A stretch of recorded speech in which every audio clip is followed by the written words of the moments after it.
You toss grass clippings onto your compost pile every weekend, and 6 months later, they're still sitting there looking pretty much the same. Meanwhile, your neighbor swears their clippings disappear in weeks and turn into black gold. What gives? The truth about how long grass clippings actually take to transform into humus might surprise you, because it's not just about time, it's about transformation. Winter arrived, and here's something most guides don't tell you. Cold doesn't stop decomposition, it just slows it way down. Throughout December and January, even with snow covering our piles in the northern states, microbial activity continued at a crawl. Freeze-thaw cycles actually helped break down remaining tough bits mechanically. When we checked the pile in February, it had settled even more, and the texture had become finer. Psychrophilic microorganisms, the ones that thrive in cold conditions, were still working away in there. Nature doesn't take holidays. Month 8 rolled around in March, and spring warmth reactivated everything. The pile temperature bumped up slightly as populations of decomposers exploded with the warmer weather. We did a thorough screening and found that about 80% now passed through our quarter-inch screen. It smelled amazing, like a forest floor after rain. Still, when we sent a sample to our local extension office for testing, they confirmed what we suspected. It was excellent finished compost, but the humus content was still building. True humus makes up only a small percentage of finished compost, maybe 10 to 20%, and it continues forming slowly even after you add compost to your garden beds. The 1-year mark arrived, and we had our answer, sort of. After 12 full months, our grass clippings had transformed into beautiful, dark, crumbly compost that any gardener would be thrilled to use. The humus component was present and growing, but complete humification, that's the technical term, can take 18 months to 3 years depending on conditions. The process doesn't have a finish line, it's a continuum. What's been your longest wait for compost to fully break down, and was it worth the patience? Now let's talk about what actually makes humus different from regular compost, because this is where the magic really happens. Humus is made up of complex molecules called humic substances, including humic acid, fulvic acid, and humin. These compounds are incredibly stable and resist further decomposition. They're formed through a process called humification, where simpler organic molecules undergo chemical reactions and polymerization. Think of it like taking individual Lego blocks and assembling them into a massive, intricate structure that doesn't easily fall apart. That's what happens to the carbon compounds from your grass clippings over time. What makes humus so valuable isn't just that it's stable organic matter. It's the way it transforms soil structure and fertility. Humus particles are negatively charged, which means they attract and hold on to positively charged nutrients like calcium, magnesium, and potassium.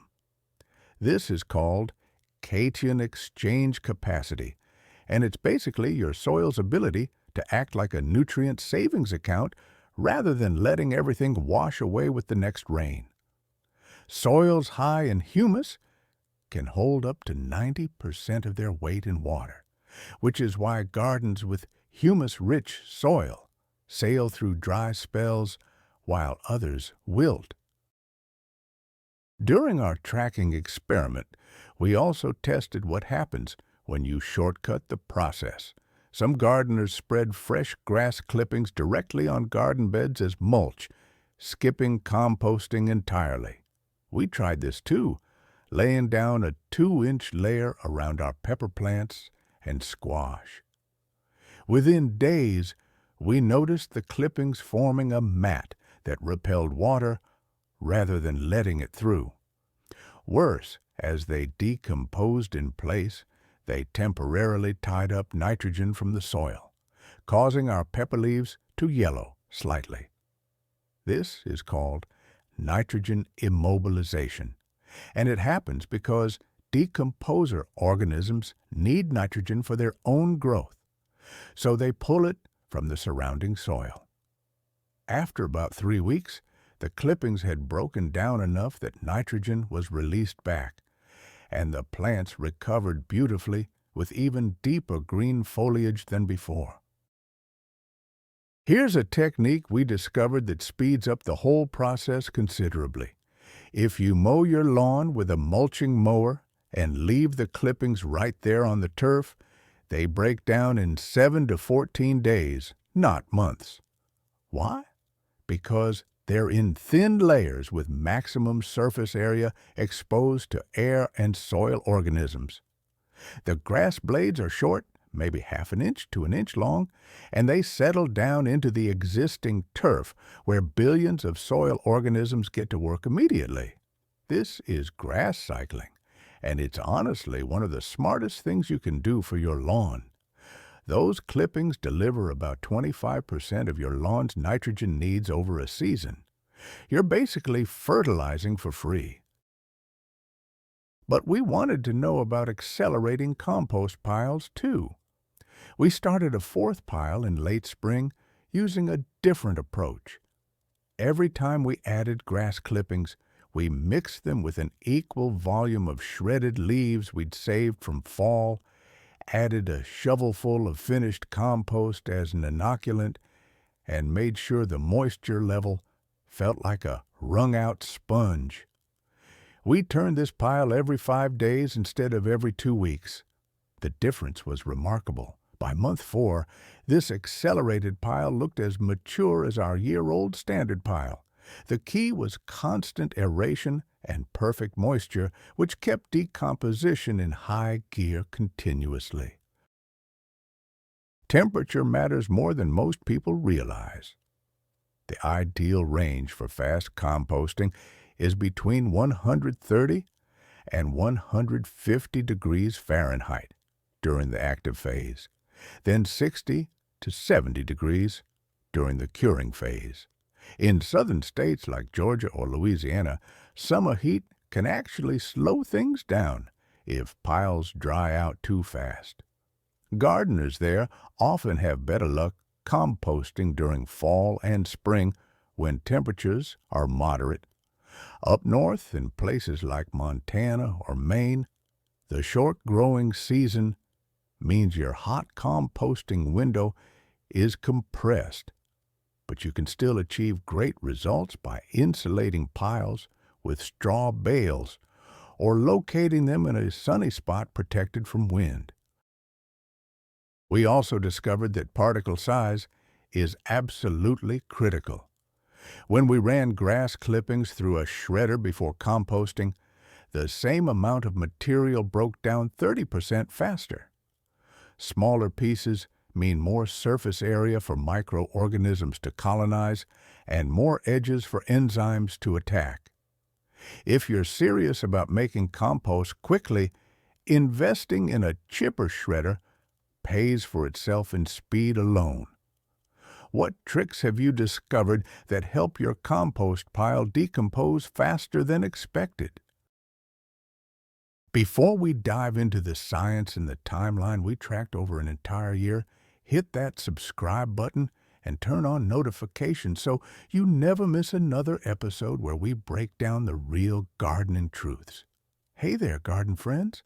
I'm so glad you're here with us today, and if you're finding value in these experiments, a quick like really helps us reach more gardeners like you. The observation that surprised me most came from our control pile, the one we basically ignored. We added grass clippings all season, but never turned it, never monitored moisture, just let it sit there doing its thing. After 18 months, we dug into the bottom layers and found something remarkable. Beautiful, dark, crumbly material that looked and smelled like premium compost. The top layers were still breaking down, creating this natural stratification where the oldest material at the bottom had progressed furthest toward true humus. This passive approach takes longer, sure, but it requires almost zero effort. For gardeners who don't have time to manage active compost piles, this cold composting method still delivers excellent results if you're patient. One myth we busted during this experiment is that grass clippings from chemically treated lawns can't be composted safely. We actually tested this because one of our neighbors uses a standard lawn service with fertilizers and herbicides. We kept their clippings separate and composted them using our standard method. After 6 months, we sent samples to a lab for pesticide residue testing. The results showed that most common lawn herbicides like 2,4-D break down relatively quickly during hot composting, usually within 60 to 90 days. The heat and microbial activity destroy these compounds effectively. However, we'd still recommend avoiding clippings from lawns treated with persistent herbicides like aminopyrrolid, which can survive composting and damage sensitive plants like tomatoes when you use that compost later. Here's something fascinating about the soil food web. When you add compost that's rich in developing humus to your garden beds, you're not just adding nutrients and organic matter. You're introducing millions of beneficial microorganisms that continue working in your soil. We took samples of our 1-year-old compost and examined them under a microscope. The diversity was incredible. Bacteria, fungi, protozoa, nematodes, all coexisting in this thriving microscopic ecosystem.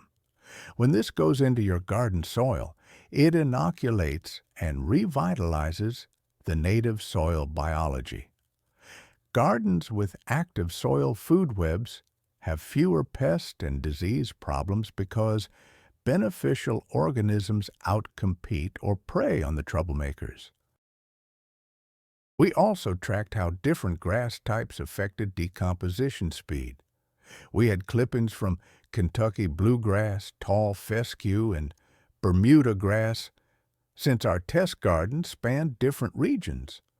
The bluegrass broke down fastest, probably because it has finer blades with less linen. Bermuda grass took longer, its tougher structure resisting decomposition more stubbornly. But in the end, all three produced equally good humus. They just got there at different paces. This tells us that any grass clippings will work. You just need to adjust your expectations based on what you're starting with. The moisture management lesson was huge for us. We learned that compost piles need to stay between 40 and 60% moisture. Too dry and decomposition stalls completely. Too wet and you get anaerobic conditions that smell terrible and slow everything down. The squeeze test became our go-to method. Grab a handful of compost and squeeze it hard. If water drips out, it's too wet, add dry browns. If it doesn't hold together at all and falls apart immediately, it's too dry. Add water or fresh greens. If it holds together and feels damp but doesn't drip, you've nailed it. This simple test saved us from countless problems. Looking back at our full tracking timeline, here's the honest answer to how long grass clippings take to become humus. With active hot composting, turning regularly, and good management, you can have usable compost in 3 to 4 months. But true humus content builds gradually over 6 to 18 months. With passive cold composting, where you just pile and wait, Expect 12 to 24 months for excellent results. The grass clippings themselves break down within weeks to a few months, but the transformation into stable humus compounds continues long after. Even after you add your finished compost to garden beds, humification continues right there in the soil, enriching it year after year. So we track this entire journey from fresh green clippings to dark, sweet-smelling humus. And the biggest takeaway is that patience and proper technique both matter. You can speed things up with effort or slow down with neglect, but nature will get there eventually either way. The grass clippings you mow this weekend are on their way to becoming the soil-building humus that feeds your tomatoes 2 summers from now. There's something beautiful about that cycle, about turning what many people bag up as waste into the most valuable soil amendment you can make. Every time you mow your lawn or tend your compost pile, you're participating in one of nature's most fundamental processes, the breakdown and renewal of organic matter. You're building soil fertility for future seasons, sequestering carbon, and creating habitat for countless beneficial organisms. That's not just gardening. That's stewardship. So, which approach appeals to you more? The fast and active method with regular turning, or the slow and steady cold composting? Drop your thoughts in the comments because I love hearing about your composting adventures. If this experiment helped you understand the timeline better, sharing this video helps other gardeners discover these insights too. Thanks for spending time with us today, and I'll see you in the next one where we dig into even more garden truths. So here's what most people don't realize about grass clippings. When you mow your lawn and gather up those fresh green trimmings, you're not just collecting yard waste, you're harvesting nitrogen-rich material that's about 70 to 80% water. That moisture content is crucial because it kickstarts the decomposition process, but it can also be your biggest enemy if you don't manage it right.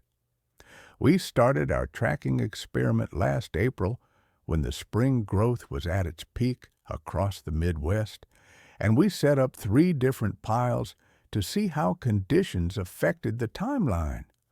One pile was in direct sun, another in partial shade, and a third we mixed with brown materials like dried leaves and shredded paper. During those first 2 weeks, the transformation was dramatic. The fresh clippings heated up fast, reaching temperatures between 130 and 150 degrees Fahrenheit in the center of the pile. That heat is from thermophilic bacteria going absolutely wild, breaking down proteins and simple sugars. We could see steam rising on cool mornings, and when we turned the pile, the center felt almost too hot to touch. But here's the catch. If you just pile grass clippings 6 inches thick without mixing in carbon-rich browns, they'll mat down into a slimy anaerobic mess that smells like rotten eggs. We've all been there, right? The pile that makes your neighbors give you the side eye. By week 4, the clippings had shrunk to about half their original volume. They'd gone from bright green to a brownish green, and the texture had changed from slippery blades to something more crumbly. At this stage, they're definitely not humus yet, not even close. They're in what we call the active decomposition phase, where fungi start taking over from the bacteria. You can actually see white thread-like mycelium spreading through the pile if you dig in carefully. This fungal network is essential because fungi excel at breaking down tougher materials like the cellulose and lignin in grass cell walls. Around the 2-month mark in June, something interesting happened. Our sunny pile was progressing faster than the shaded one, but it also dried out and slowed down during a hot spell we had. The pile we'd mixed with browns was performing the best, maintaining steady decomposition without the dramatic temperature swings.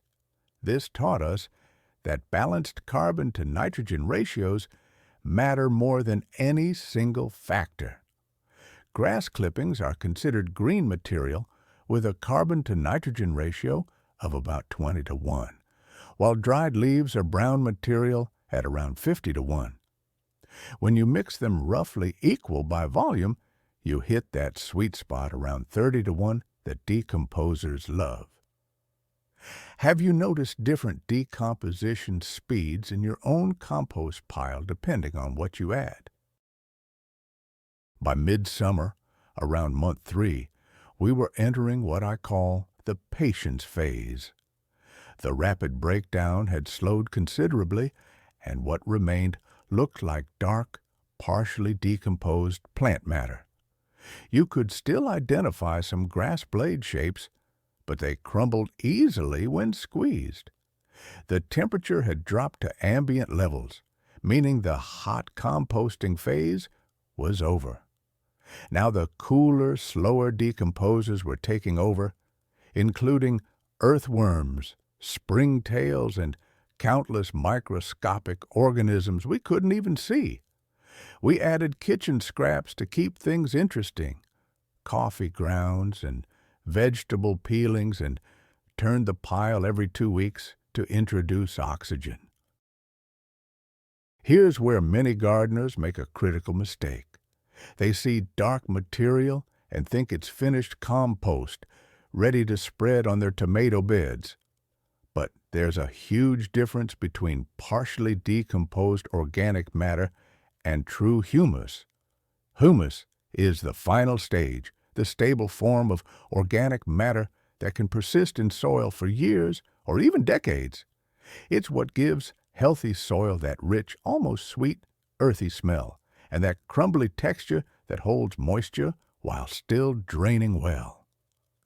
At 3 months, our grass clippings were nowhere near that stage yet. They were compost in progress, useful for mulching, but not yet the concentrated soil amendment we were aiming for.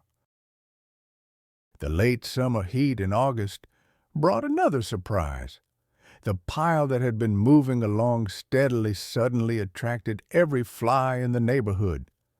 We'd gotten lazy about burying fresh additions under existing material, and fruit flies found our melon rinds. This reminded us that management matters throughout the entire process. We covered everything with a thick layer of the older material from the bottom of the pile. Problem solved within days. It also showed us that even months into decomposition, you're still actively composting, not just waiting.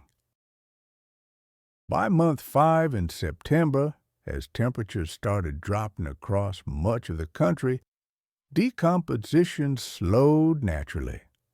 The material now looked almost uniform, dark brown to black, with very few recognizable grass pieces remaining. When we sifted a sample through quarter-inch hardware cloth, about 60% passed through easily. This is getting close to finished compost. But here's the thing, it's still not humus. Humus formation requires additional time for complex chemical transformations that happen after the physical breakdown is complete. Those long-chain carbon molecules need to stabilize and bind with clay particles in the soil.